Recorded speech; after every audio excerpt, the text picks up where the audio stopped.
Just do it, Ghislaine. Snitch. Snitch. Go ahead, you can do it. Snitch. Tell us. It's okay. Tell us the truth. Tell us what happened. Hello beautiful people and welcome back to my channel. Thank you so much for clicking to watch this video. Today's video is going to be another episode of Makeup and History.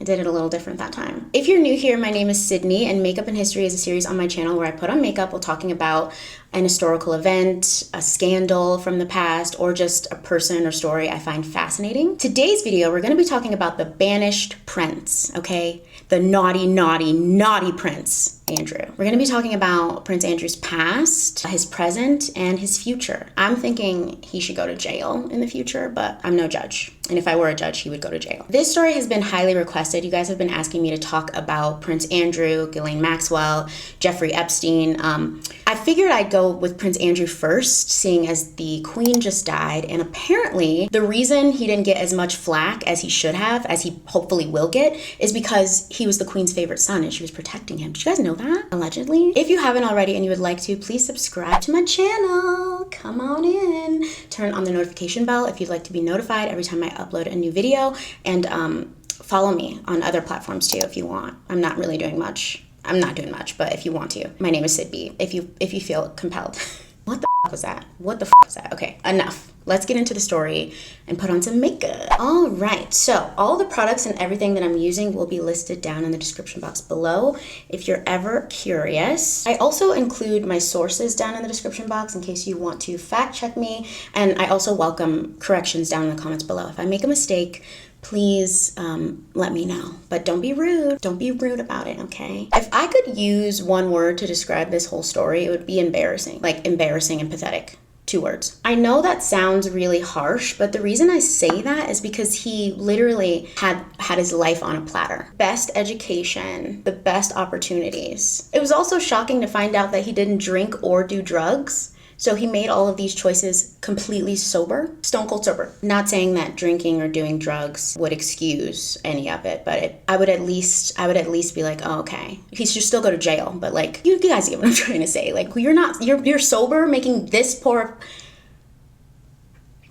no drink, no drugs, and this is still where your life ended up.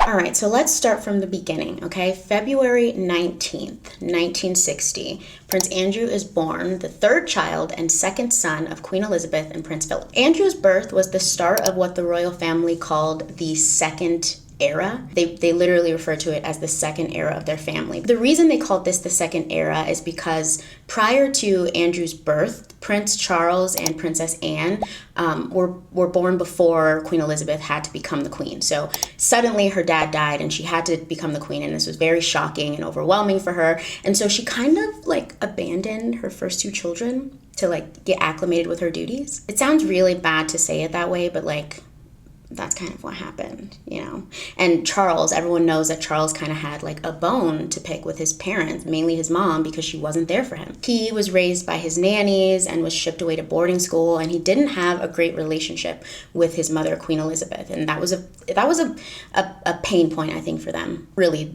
the whole time. What's even more messed up about the whole thing is that the second era of the family for Queen Elizabeth was being a better mom. So when Andrew was born, she made more of an effort to actually be in his life.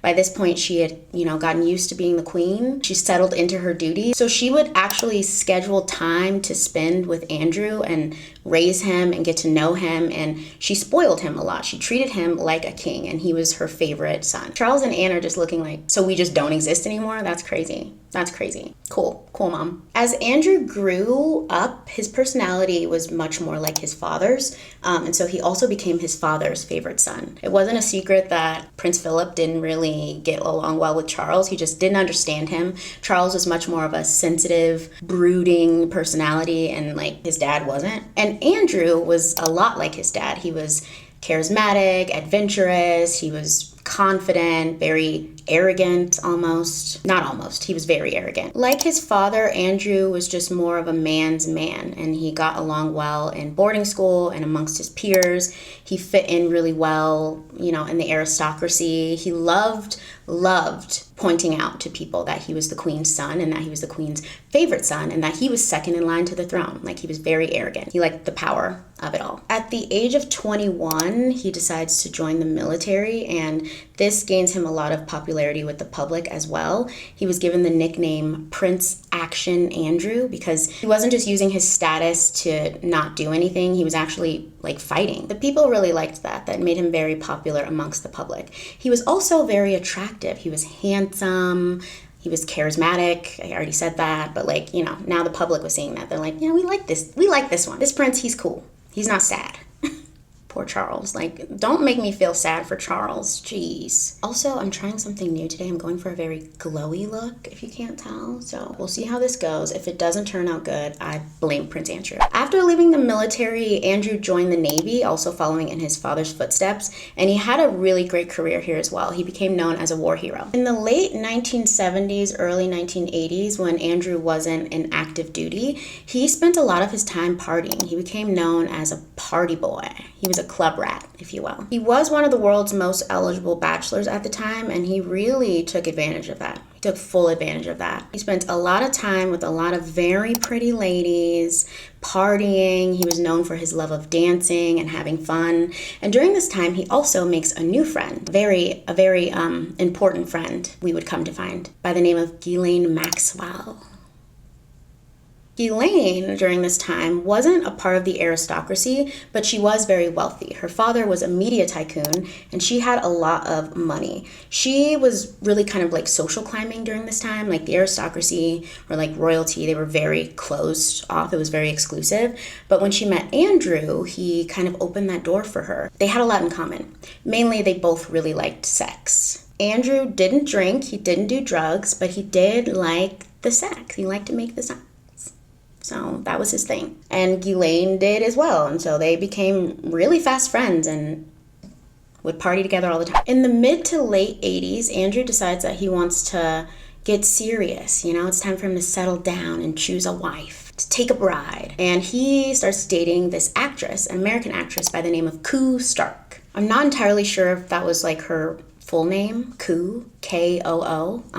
But yeah, they started dating, and he really, really liked her, and he wanted to marry her. But when the British press found out about this, they started digging into her past, and they found out that she was an actress who starred in an adult film. Well, it wasn't an adult film, but it had like an adult scene in the film. And, you know, she was about that action. Of course she was. Like, Prince Andrew wouldn't have fallen for her if she wasn't, because that was his thing. You guys giving up? You following me? So he's head over heels for her, but when the British press finds out about this, they're posting it everywhere, and Queen Elizabeth and Prince Philip are like, absolutely not. First of all, she's American, ew. Second of all, really? Really, Andrew? Can you find someone who the public hasn't seen their tits, can't look up their boobs?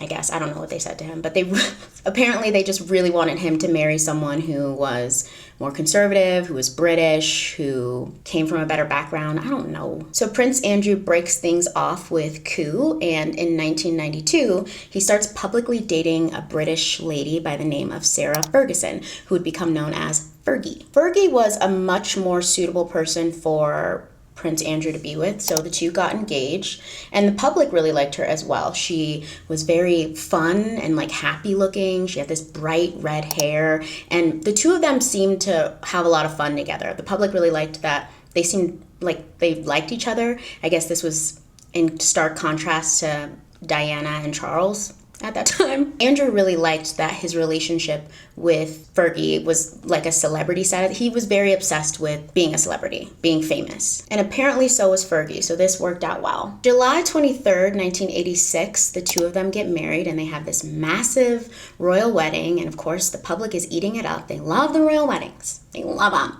You know, Andrew and Fergie really did seem like a happy couple, and after they got married, they gave birth to two daughters, Princess Beatrice and Princess Eugene. Eugene, I think. Correct me in the comments below if I'm wrong, but they gave birth to two daughters. And shortly after their marriage, things started to kind of fall apart. Andrew was still in the Navy, so he was gone a lot of the time. And when he was back home, he was still kind of just doing the same thing he'd always been doing, partying and living his own life. And Fergie was left to tend to the children or just to be alone. She was really lonely. So Fergie starts, doing her own thing. Fergie decides to get herself a little side piece, a little something on the side, Unfortunately, though, the tabloids catch her and her side piece, like on vacation, and they're in very suggestive positions. It was very obvious that she was being inappropriate with a man who wasn't her husband, and so this blew up, of course. The tabloids start blowing this story up and posting it everywhere, and Prince Philip and Queen Elizabeth were furious. This was not okay. How dare you treat their favorite son like this? They were furious with Fergie. Allegedly, Prince Philip didn't even want to be in the same room with her after this story came out. They both decide that Fergie is done, and they order Andrew to divorce her. She's banished from the royal family, exiled. Goodbye. The pictures were kind of scandalous, though. Apparently, the guy was, sucking her toes or something crazy. That was a big faux pas. She was out. Fergie was out. And Andrew was very sad about this, but he and Fergie still remained very close friends and continued to raise their daughters. So now Andrew is divorced, and he also retires from the Navy, and he doesn't really know what to do with himself at this time. He no longer has a career. He no longer is second in line to the throne. By this point, Prince William had been born, so Andrew was pushed back. He kind of had a little bit of an identity crisis, right? He just didn't really know what to do with himself. He tried rebranding himself as the business ambassador for the UK, but apparently he was very bad at that, and they asked him to stop doing business on behalf of the UK, you suck. So he couldn't do that, but he was very obsessed with luxury and the luxurious, lavish lifestyle. He had this idea of what it meant to be a prince, what it meant to be royalty, but he didn't have any money. Apparently, being a prince, his title only paid him $350,000 a year. So that's a lot of money. Don't get me wrong, that's a lot of money. That's a good amount of money, but not for his taste. Not to be a prince, not to be the queen's son. So because of his measly $300,000 salary, Andrew couldn't do all the things that he really wanted to do or have the life he thought he should have. So he relied a lot on the queen. He would ask the queen for money. As a middle-aged man, he would ask her for money to buy things or to afford his lifestyle. In 1991, Ghislaine was excommunicated from the British social circle. Her father, the media tycoon, died, and apparently he wasn't a great guy, so her dad died, and once he was no longer living, she was excommunicated socially in London. She did remain friends with Prince Andrew, though, and even while exiled, he would still go and visit her. So Ghislaine moved to New York after being excommunicated from England and started rebuilding a new life for herself there. She starts dating this guy named Jeffrey Epstein, and they start building a business together. A business. In 1999, Ghislaine introduces Andrew to Jeffrey, and they become friends as well. So Jeffrey was a wealthy man. He had a lot of money, but he had no status. He was essentially a nobody. So he began using Andrew's name, Prince Andrew's title and likeness, to set up these business meetings with very important people and do business. I really hate saying business when referring to them because God knows what that even really meant. Being friends with Prince Andrew did open a lot of doors that were previously not even an option to be open for Jeffrey Epstein. He was traveling and meeting with all of these really important people all over the world, using Prince Andrew's name and likeness to get in the door. Prince Andrew loved this because it made him feel important. He got to be doing the business deals that he always wanted to do, and Jeffrey Epstein and Ghislaine Maxwell made sure to make him feel like royalty. They paid for everything. Everything was always very lavish, very private, very whatever. When Prince Andrew was with them, he felt important. He really didn't feel important anymore in England. Nobody cared. So the three of them, Prince Andrew, Jeffrey Epstein, and Ghislaine Maxwell, would travel together doing business meetings. They would also party a lot. They would party with celebrities, and they all of them enjoyed sex. So they would have a lot of sex. Ghislaine and Jeffrey had a staff of young women around them who had titles of assistant, masseuse, but really they were there to service them. A lot of the girls were just barely of age or absolutely underage. And it wasn't a secret. The people who knew them knew that they traveled with underage girls who worked for them.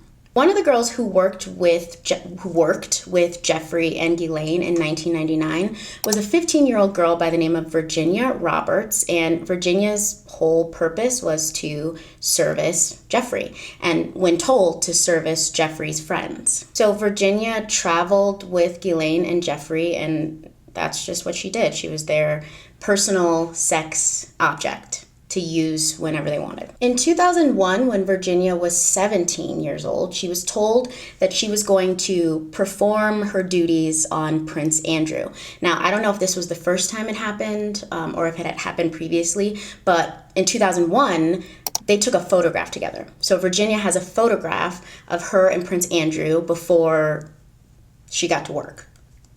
Ugh, this makes me feel so ucky talking about this. Ew. Virginia says that she danced with Prince Andrew and that he was really sweaty, and then they did the deed, and it happened again after that. So it happened numerous times when she was 17 or younger. We don't know. Disgusting. I do wonder why Prince Andrew took that picture. Like, in the picture, it's him and Virginia, and he has his arm around Virginia, and you can see Ghislaine in the background of the picture as well. Like, why did he take that picture? Like, did he not know that she was underage, or had he just gotten so used to doing that at that point he didn't care, or he didn't think that he would have any consequences for that? Like, why did he take that picture? In the early 2000s, Prince Andrew's reputation started to really plummet with the public. He was seen more as like a waste of taxpayer money. He was still this playboy, but he was no longer young and handsome. He was gray and overweight and still acting like he was that guy, and he wasn't that guy anymore. When he wasn't in New York living off of Ghislaine and Jeffrey, he was in Buckingham Palace terrorizing the staff, or using his mom's money. He had a terrible reputation at Buckingham Palace with the staff. They hated him. He was very arrogant. He was very rude. He treated them as though they were beneath him. Like, he was one of the only royal family members who acted this way. None of the other ones acted like, not even the queen herself would act this way. And Andrew was never reprimanded for his actions because he was the queen's favorite, and she would always just excuse his behavior or take his side on things. He would do ridiculous things, like he had 60 teddy bears in his bedroom, and if the teddy bears weren't organized in the exact same way, every morning he would scream at the staff. He would scream and berate the staff for not putting his teddy bears the right way as a 40-year-old man.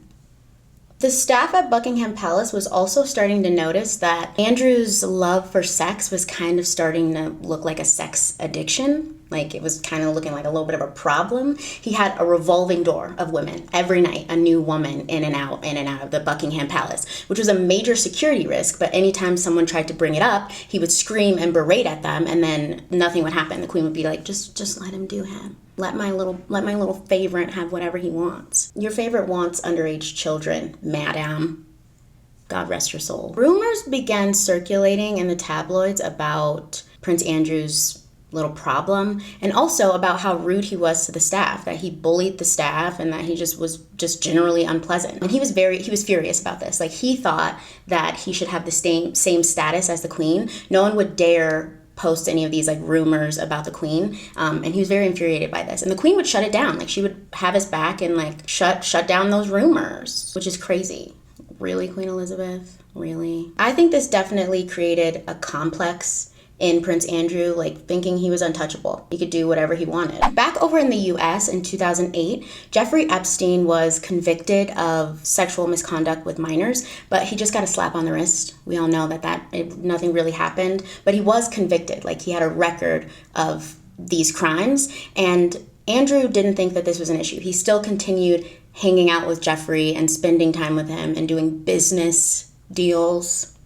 In 2010, a reporter who got word that Prince Andrew was in New York City went to Jeffrey Epstein's house to see if he might be there, and shockingly, he was. The reporter was like, why would a member of the royal family be caught dead at a convicted sex offender's house? Like, this is ridiculous. But she staked the place out, and she was able to capture photos of Jeffrey and Prince Andrew talking, having a very serious discussion, like they were pals. And when asked about like why he was hanging out with him, he was like, well, he invited me to his house and I didn't want to be impolite. So the reporter says that while they were staking out the house, she did notice that young girls were going in and out of the house. gross. I really think he just thought he was untouchable at this point. Like, nothing that he actually did would even matter if it came out in the public. And by this point, he'd been friends with Jeffree for over a decade, so I really think he just didn't care. In 2015, Virginia, who is now an adult, came out with claims that she had had an inappropriate relationship with Prince Andrew when she was underage, and she provided the photo as evidence. She was able to provide proof that she was working for Jeffrey Epstein during this time, and she had photo evidence of her with Prince Andrew. But Buckingham Palace, as soon as this story gets out, Buckingham Palace just drowns it. They like start sending her all these legal things and berating her and discrediting her. They fully backed Prince Andrew and tried to flush this story out completely. I'm gonna put on my lashes and liner off camera and then I'll be right back. And we're back. Lashes are on. They kind of look insane. I've been doing a different thing with my lashes and I don't know if I love it. What do you think? Let me know down in the comments below. All right, where were we? Prince Andrew is a piece of... Right, so 2015, Virginia Roberts comes out with the story that she had an inappropriate relationship with Prince Andrew, photographic evidence, and she gets shut down. Buckingham Palace tried to ruin this poor girl's life to protect the innocence of the prince with 60 teddy bears on his bed. Unfortunately, the intimidation tactics work. Many news publications were terrified to publish the story because they didn't want to deal with the royal family. Even with all of the evidence that Virginia had, the story got buried and Prince Andrew was just doing his thing still. And then July of 2019, shit hits the fan when Jeffrey Epstein is arrested and charged with sex trafficking minors, okay? When this happens, almost 5 years later, all of these stories start coming up, and not just with Prince Andrew, with a ton of others. There was a lot of people who were associated with Jeffrey Epstein who got pulled into this. Prince Andrew was one of the main ones because there was photographic evidence of him, one, hanging out with Jeffrey, and two, holding on to the waist of a minor. August of 2019, 1 month after the story breaks news, Jeffrey Epstein ends up dead in his cell from an apparent suicide, and Ghislaine Maxwell goes ghost. No one can find her. She's completely missing. And so then the heat really got turned up on everyone who was left, namely people like Prince Andrew. They're like, we need someone to blame. And so the media starts focusing a lot of attention on Prince Andrew and this photo and his very suspect activities over the last decade. So Virginia's story is getting a lot more attention in the press now, and people want answers. Buckingham Palace tried to do what they did years ago and just flush the story, and Andrew tried to just ignore it and act like, nothing happened, but it wasn't going away. It wasn't going away. So Andrew took it upon himself to go on an interview with BBC and proclaim his innocence. I remember when this interview came out and it was a mess, and come to find out, no one told him to do this. No one told him to do this. He decided himself to do this interview thinking that, he was gonna tell his side of the story and he was gonna be innocent. And I think he was just arrogant because he'd gotten away with so many things in his past that he really thought he could sit there and lie, essentially, and get away with it. So he does the interview, and it's a literal train wreck. Like one of the worst interviews I've ever seen, ever. The interviewer, of course, brings up Virginia's story and the photo, and she's like, why were you taking this photo? Why is your hand around her? And Andrew's response to that is, we don't know if that's my hand. That could be a Photoshop hand. That could be anyone's hand. How do we know that's my hand? That's really what he said. Really, truly. Then the interviewer brings up more of Virginia's story, and she's like, well, she said that you guys danced together and that you were very sweaty. And Prince Andrew's response to that is, that's funny she would say that because at that time, actually, I didn't sweat. Yeah, that year I actually wasn't sweating, so it would have been impossible for her to say I was sweating because I didn't sweat. Like, just the worst lies imaginable. The worst lies imaginable. I just imagine like he had all of this time to come up with a more plausible story, and that's what he says. Well, yeah, it's impossible she would say that because in the year 2001, I didn't sweat. So, bro, what? You guys, I am so rusty. Like, I'm so worried that this eyeshadow looks wonky and my lashes look wonky. I just haven't done full glam like this in a minute. We need some practice. Okay. It's fine. This is fine. So the interview is a literal train wreck, and it was really embarrassing. It was embarrassing for everyone who watched. Apparently not for Prince Andrew, though. He actually thought that the interview went well, and he was able to prove his innocence and speak up for himself. He must have not watched it. I don't know what he thought happened, but like that was horrifying. So cringy. You didn't sweat. Apparently, the Queen also believed her favorite son. After the interview, she was seen publicly with him horseback riding, and everyone knows that this was done on purpose because the Queen doesn't get photographed or seen with anyone she does not want to be photographed with. So this was like her way of showing support for Prince Andrew after the interview. Like she believed him, I guess. Shortly after the interview, Virginia launched a lawsuit against Prince Charles, and the FBI also started investigating him. They reached out to him for questioning, and he denied. He refused to go and talk to them. He hired this very expensive legal team to try and discredit Virginia. He tried to use the statute of limitations, saying it was too long ago. He tried to use his status to get it thrown out, but the judge was like, no, sir, we're gonna see this through. We got to. After that interview, bro, you should not have done that interview. Why did you do that? Why would he do that? Andrew really did everything he could not to have this lawsuit go through, but ultimately it did. And that was a huge, huge win for Virginia and for a lot of the victims. A member of the royal family was being not convicted. It's only convicted if they're found guilty, right? But he was being sued. Like, there was a lawsuit happening against a member of the royal family. And of course, once this happened, the Queen couldn't have it. She was like, okay, son, you listen, I've done everything I could. I stuck beside you, but now I gotta cut you off, bro. We gotta cut you loose because we can't have a member of the royal family. This is embarrassing. Like, what is happening? And I wonder, like, what the Queen thought after, like, how do you feel after you've done all you can to protect this piece of shit? I imagine she felt terrible. January of 2022 is when the royal family officially announces that Prince Andrew is being stripped of his title. He's no longer representing the royal family. He's done. It's a wrap. And then instead of actually going through with the lawsuit, Prince Andrew didn't want to, well, no longer a prince. He's not a prince anymore. Just Andrew, just plain old Andrew. Didn't want to go through with the entire lawsuit because he couldn't take any more of the public shame and embarrassment. So they decided to settle out of court with Virginia. Even though he still maintains his innocence, he settled out of court and just paid her off. No one knows how much they settled for, but it was like upwards of $10 million, apparently, allegedly. And rumor was the Queen paid the settlement still. She's still... Girl, that is crazy, because I would have let his ass go to jail. All right, just Andrew, now you're going to jail, bro. What a sweet, sweet mom. I'm almost certain that my mom would have let me go to jail. After all of this, sorry, you gotta go. All right, so this isn't over yet because Ghislaine Maxwell was they found her, first of all, and they charged her. I think she got like 20 years or something, unless she agrees to cooperate with the prosecution and start naming names. Like start telling what's up. Who was there. And she has all the information. She really does. This is very bad for just Andrew because Queen just passed away. He no longer has the protection of the royal family or the monarchy because Charles, his older brother, wants nothing to do with him. He wants nothing to do with it, and neither does William. None of the other royal family members will even talk about just Andrew. The only person he had left on his side helping him was the Queen. Now mom's dead. Okay, mom's dead, dad's dead. You're going to jail, babe. I honestly think Virginia is just the tip of the iceberg. Like, who knows what else he did, what else they were doing. Who knows if Ghislaine is going to talk? I hope she does. Just do it, Ghislaine. Snitch. Go ahead, you can do it. Snitch. Tell us. It's okay. Tell us the truth. Tell us what happened. I really do like the way that my makeup came out. I tried a new technique today. Like, I wanted to look a bit more glowy. The nose contour is a bit much. Like, not gonna lie, I don't know.